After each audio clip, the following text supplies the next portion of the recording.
several instances that made me realize that leadership is the main thing lacking and the only skill available to you to future-proof yourself against the AI job apocalypse. I absolutely believe today, and we're going to cover this briefly, that the main skills for you going forward are not more hard skills, though I think you do need basic hard skills as it comes to AI. I do think you need basic skills as it comes to tech and knowing the context and relevance. But if you're over 40, if you're over 30, and you're looking at the AI job apocalypse, or you're looking at society as a whole and how it's seeming crazier and crazier, I'm here to tell you in today's episode 364 of the Grant Sparks Show, we're talking about leading in the chaos. Let's talk about it. Good morning, everybody. This is Grant Sparks, and for today's show, as we introed, we're going to be talking a little bit about leadership in the chaos and why this is standing out to me. You see, this morning I got coffee at the illustrious Foxtail Coffee. I got coffee out here today. And there was a group of young men that super encouraged me. It was a group of young men. I think they go to a local Christian college, but they were studying together at 6 in the morning when I stopped by for coffee. And I glanced over the shoulder. They all had the same book. And it was not the Bible as I predicted. It was a different book. And the cover of the book, I believe, said Crushing Chaos. Now, I need to verify that, but it got me thinking, a group of young men talking about how to navigate this world in a world of chaos, how to navigate their jobs, how to navigate what they're doing in college, how to navigate all this chaos. And it can't just be that you unplug, because being connected in social media is a new apparatus for humans to connect. When used right and when used with discipline, we can't get rid of one of these senses. This is now our sixth sense. The internet and our connectedness and our devices are now an extension of who we are. And that would be like eradicating our sense of smell or our sense of sight. So we can't get rid of our connectedness. We can't get rid of this new means of communication, because our species' definitive feature is our ability to collaborate. How we exited the savannah of running from saber-toothed tigers is that we could band with our tribe and communicate, whether through hand signals, audible signals, visual signals. We learn to communicate as a hive species. And as such, we've learned to navigate different seasons of chaos. So when it comes to social media and it comes to connectedness, we're not going to get rid of our devices and our connectedness. It's a means of communication. It's just out of control. And then we add to that the perceived chaos of the messaging itself. The messaging itself is all over the place. What's real? What do we trust in? As AI and synthetic media wash us and we freak out because we're not really sure what to believe. Therefore, we're not really sure whether or not we can believe ourselves and trust our own instincts. And so there's this massive amount of doubt. And then we go into the workplace and we see left and right, it seems like AI is taking our jobs. Well, it is taking the jobs of people who banked solely on technical skills. So let's talk a little bit today about what skills you need to be developing, how to develop that skill, how to lead in the middle of chaos, and what I believe your abundant future looks like going forward. Let's talk about it. So I just briefly, if you're just jumping on and sharing with me, I just briefly shared the story of this group of young men at the coffee shop who I saw. They were studying together at 6 in the morning, and I believe the name and the title of the book that they were studying together was Crushing Chaos. And that was super encouraging me. Let me give you another anecdote. I was at the gym this morning, and at about 5:30, one of my gym buddies walked by, and he works at a local grocery chain. He works very high up in the grocery chain. And he works in this one department. It's the tech department. He's worked on point of sale software. He's worked on looking at crypto, receiving crypto as payments at this grocery chain. He's been looking at all sorts of technological solutions for them, and he has a lot of technical background. Penetration testing, cybersecurity, all sorts of things. Security at the point of sale so no one can hack it. Very, very skilled guy. But what he told me surprised me and stood out, and I want to relay this anecdote to you. He was encouraged to apply for an open position in an entirely different department, the transportation department. And he hesitated. He recognizes that all of his technical skills are in technology and cybersecurity and software and grocery chain management and all sorts of supply chain technologies. And after a few days of procrastinating this application, he got a phone call. Good morning, Caleb. I hope you're doing great. He got a phone call from the person who suggested that he apply. And they said, I don't see your name here. And he said, well, I was hesitant. I wasn't really sure if my skills transfer. I've been doing technology, and your department is transportation department. And she stopped him and said, listen, I don't care about a single technical skill anymore. And no one in C-suite management does. There's not a single technical skill, at least not in the white collar space, that is not commodified or doable by AI in the next 6 to 18 months. What I need you to apply for is your management and leadership skills. You can get people motivated. You can excite people to participate. You can get them on board on the mission. You can get them to love their jobs and love their life. That skill transfers to any department. He applied. He got the job. It was a $40,000 pay raise, not including his top outs on his stock. It was next to a $100,000 pay raise just for soft skills. And as I interact with more and more businesses, we just rolled out yet another content bot, AI receptionist. Our company is billing and estimating and invoicing for as many AI projects as we are websites, which we've done historically. We have the technical ability to roll out these technologies. And as we talk to these business owners, as we talk to small business owners and medium-sized business owners, they no longer are looking for technical skills. They're looking for soft skills. Some of those soft skills, sales, negotiation, but nearly all of the skills, working the phones, client success, nearly all the skills have traits that build a case that your number one skill should be leadership. I was sitting with Nicole this morning for coffee, and we were chatting a little bit before the day got fired up on what is leadership. And the idea was presented that maybe leadership comes and goes. And I said, no, that's weak leadership environment. Good leadership is always leading. And then our conversation unfolded a little bit, and I realized not everyone knows what leadership is. And I had a whole mini series a little while back based on the Leadership Guru's book. That's John Maxwell. He himself is the man. And I've got this book right here. Let me see if I can grab it without making a mess. Here's his book right here. Let me get it for you. Made a mess. John Maxwell is the OG for leadership training with his first preeminent book, 21 Irrefutable Laws of Leadership. I highly recommend that you read the book, The 21 Irrefutable Laws of Leadership. If you think about it, there is actually very few books or resources on leadership. There's a lot of books out there on management. There's a lot of books on hustle. There's a lot of books on small business success and grind. But what I'm finding is most people today conflate or confuse leadership with grind, success, delegating. No, those are very technical skills. Leadership is its own standalone set of skills. How do you know? Because someone, if you ever read the book, The E-Myth, he talks about this in The E-Myth. Michael Gerber, who wrote The E-Myth, tells the story of the technician versus the manager.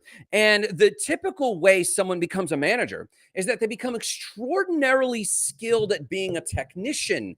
They are very good at fixing an engine. They're very good at mowing that lawn. They're very good at building a website, whatever it is. And they become very efficient. So efficient that it no longer makes sense to pay them at an hourly rate because they can do it so much faster than the average person. Why am I paying them hourly? They already got it done. Now they're twiddling their thumbs. Let's move them into management. And I joke when I talk to people, the punishment for successful technician work is that you get promoted to manager. But management and leadership is not necessarily a promotion because it would be an advancement of the same skills. Management is actually a lateral move because it's a different set of skills. And Gerber pointed out in the E-Myth that most people that go from being a highly skilled technician to being a manager typically fail, typically, because they develop skills that are technical but not management, and it is hard skills versus soft skills. Management and accountability and inspiration and supporting your team, these are soft skills. And yes, you can create systems. Yes, you can delegate it as a technical skill, but it won't have long-term success. The long-term success of management and leadership, which are not the same thing, I recognize that. But for the purposes of today's conversation, for someone to succeed at management and leadership, it's the soft skill side. The book I recommend, and I did my whole mini series on this. If you go back in my YouTube, you can find it. It was Leading in Tough Times.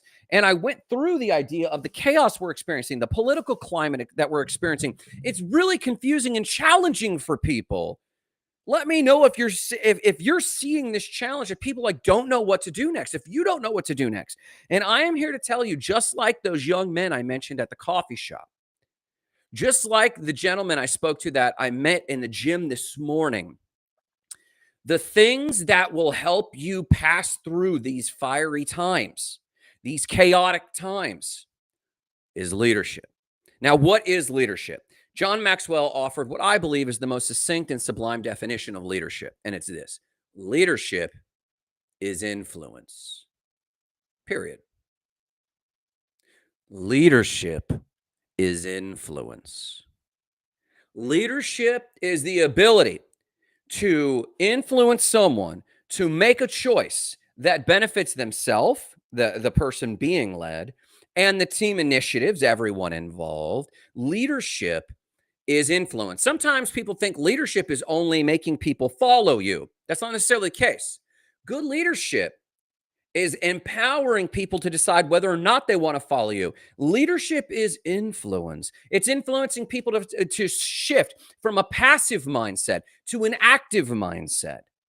Leadership, instead of someone going, I guess I'll just follow you, that's not leadership.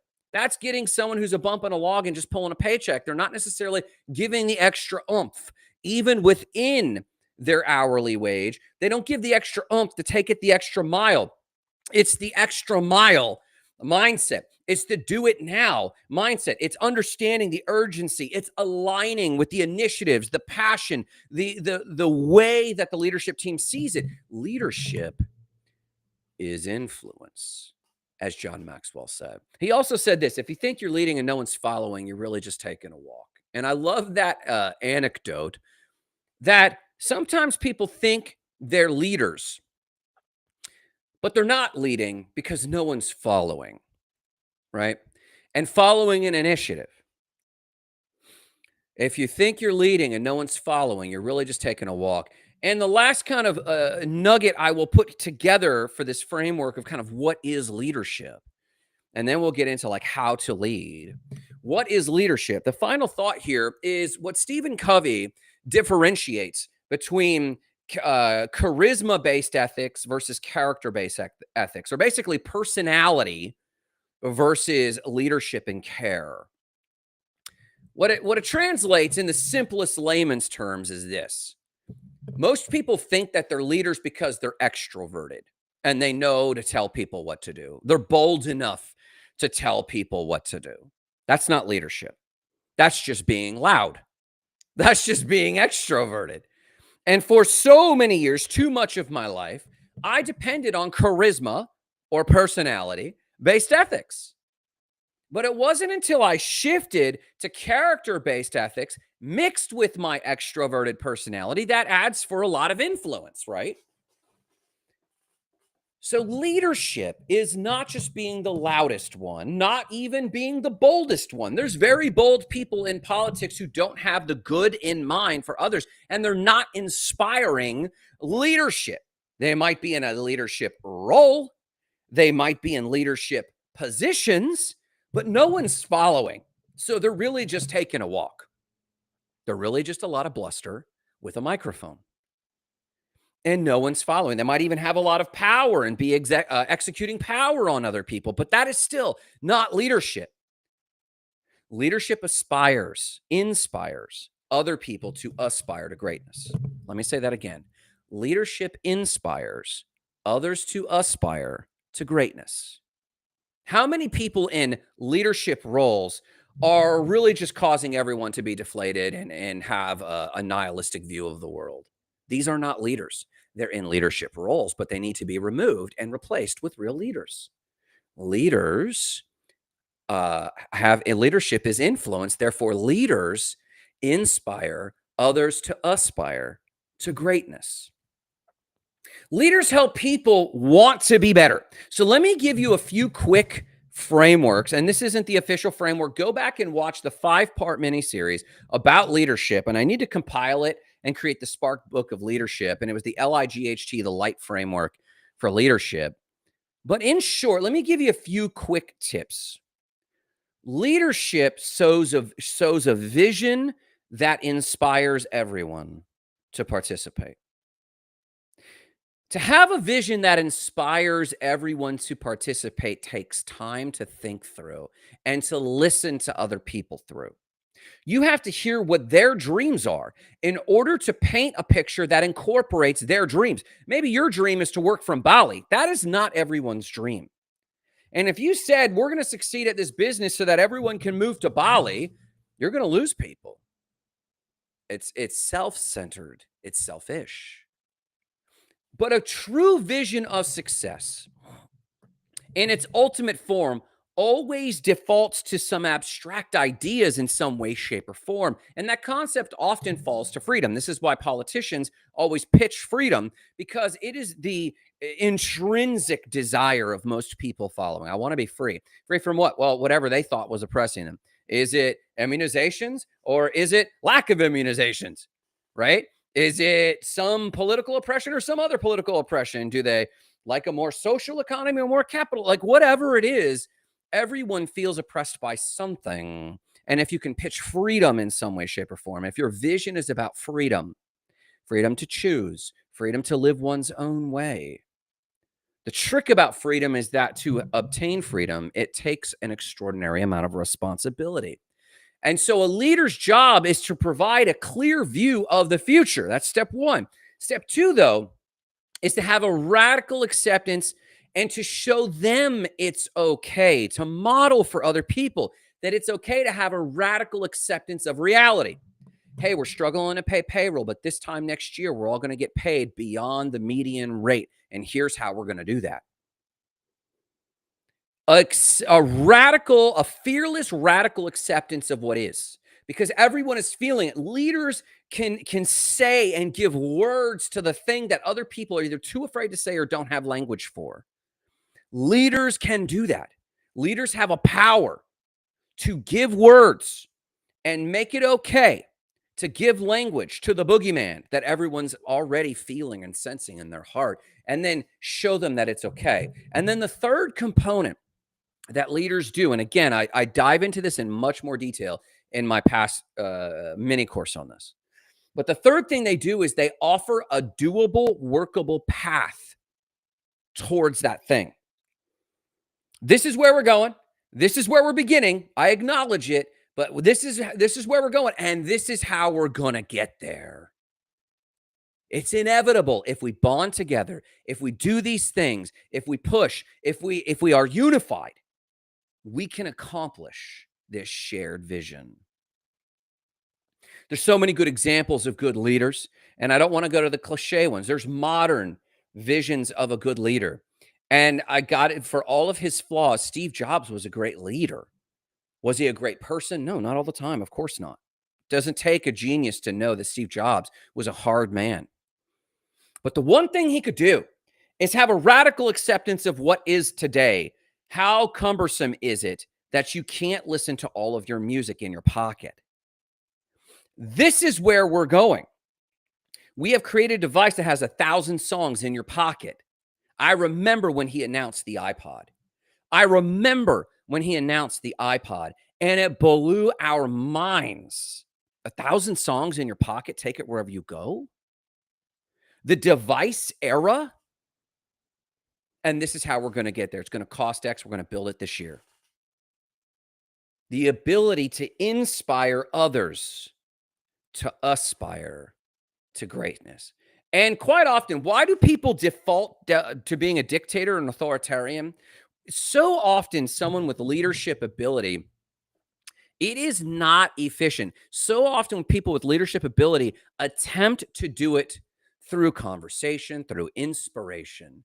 But quite often, people are obstinate. And the truth is the leader now needs to lead them to choose to no longer be on the team and then to lead someone else who gets the vision. But it is a very slow process. And I empathize. I really do. I empathize with the leaders who devolve into being an authoritarian or overbearing, because so many people don't follow. They go kicking and screaming for some reason. Yes, it happens. Good morning, Elise Michaels. I just saw you join. I hope you're doing fantastic. And so I understand when leaders devolve, but I am here to jump on today, and it's this, and really, really it's to emphasize this. However you need to get back to leadership, do it. Pick up this book, Leading in Tough Times by John Maxwell. You can see it's a small book. You can read it in one sitting. It's very powerful. You can practice this. Practice using your tone. Practice adjusting your volume. Practice thinking clearly in conflict. Because for a leader to be able to do this, the leader has to be able to do this in the midst of conflict. The reason other people aren't leading is they can't think clearly. Here's a hint. You're not ready to lead if you cannot think clearly in the middle of conflict. Aside from getting beaten or physically attacked, if you are not being physically threatened, but someone is yelling or frustrated or expressing ungratitude, but you can't think clearly, you're not ready to lead. You need to practice how to sit in all the stressors everyone else sits in. You have to have the ability to sit in all the stressors other people usually lose their mind in, and you have to be able to practice the ability to sit in that and still communicate clearly and lead to a conclusion. You see this in the form of arguments. People will begin arguing, and then they'll get sucked into the arguing. And then whoever's leading is the one who's not yelling, but can get everyone to quiet down and get everyone back on track to coming to an agreement and a conclusion. They might not be happy about it. They might still be flustered, but the person leading is the person who can de-escalate and speak clearly without raising their voice. That's just one evidence of leadership. But when it comes to times of chaos, it's always like this. I'm telling you, it's not good what's going on politically in America. It's not good economically for the average person. It's very good for certain people in this economic climate, not everyone. There's challenges, undeniably global challenges, undeniably war. But let me give you some insight, young blood. I have never not seen this. And by that, I mean this. From the time I was 18 and growing up, it was always something. I turned 21 in 2001. We're dealing with 9/11. I lost everything, was living in my car in 2008. Just 6 years later, 6.5 years later, the entire economy collapsed. Again, in 2011, 2012, we had another crash, more wars, drone fighters bombing people. There's always been something. Interest rates, there's always been something. And so my point is what, there's a Rumi quote, the Buddhist or the Zen philosopher Rumi said, "I float in the waters others are drowning in." And that's the spirit of leadership. It doesn't matter. There's probably this book is killer, Extreme Ownership. Fantastic book by Jocko Willink. Yes, it's a military background. He has a strong military special ops background. He has a very interesting insight into leading people in some of the worst conditions in the world, leading and inspiring others in some of the worst conditions in the world, situations in the world, but doing it through extreme ownership. Because if it's a leader's job to inspire others to aspire to greatness, The goal is that they are proactive. The goal is that they don't need to be taught what to do. You might bring resources to them, you might do whatever, but if they say, I've got an initiative and it's aligned with the mission, they should be able to run with that on their own. Leaders inspire others to aspire to greatness. So if that's the case, you want them to take extreme ownership of the mission, of their role, of their multiple hats that they wear. So leadership does that, A, through clarifying where we want to go. B, having a radical acceptance of what is. This really stinks, guys. That builds empathy, but it also is a legitimate starting ground because some people don't want to follow because they don't think you're realistic about what everyone's facing. So they won't follow you until you accept, oh, I see what you're saying. I hear you. Yes, we need to account for that. And also, here's where we're going. That's leadership. And then the third thing is showing people how. Telling them how.